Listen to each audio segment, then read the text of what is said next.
Did you know that in the 20th century, some of the most dangerous and shocking things were considered completely normal? Today we'll look at three unbelievable stories: asbestos in our homes, doctors promoting cigarettes, and shock therapy on children. What was once accepted as safe and modern will leave you speechless today. Asbestos everywhere.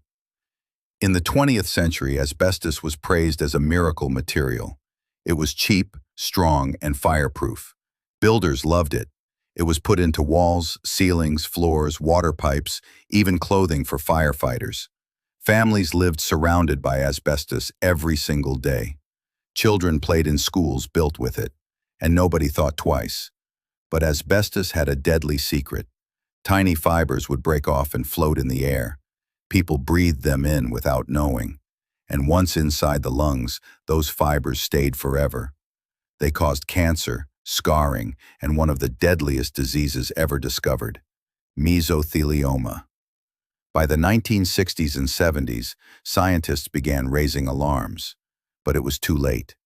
Millions of people had already been exposed for decades.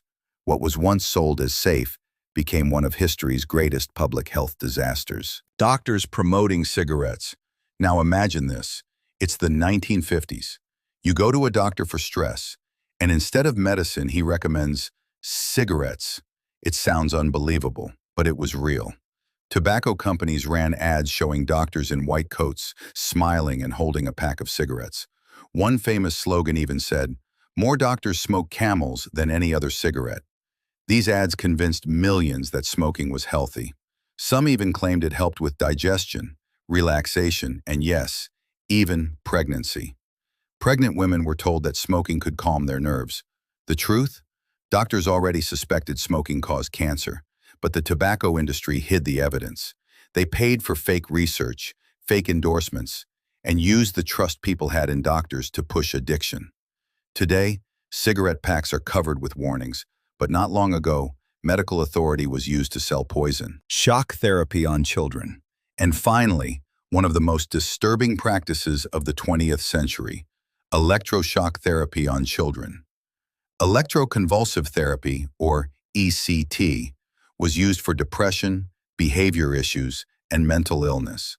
Doctors believed shocking the brain with electricity could reset it. The patient was strapped down, electrodes placed on the head, and powerful electric currents sent through the brain to trigger seizures. What makes this story truly shocking is that even children were subjected to it, some as young as 5 years old. In certain cases, it was done without anesthesia. Parents were told it would cure their child's behavior, but instead, many children were left traumatized.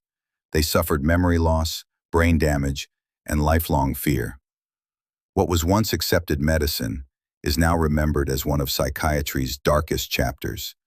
These stories, asbestos in our homes, doctors promoting cigarettes, and shock therapy on children, remind us of something important.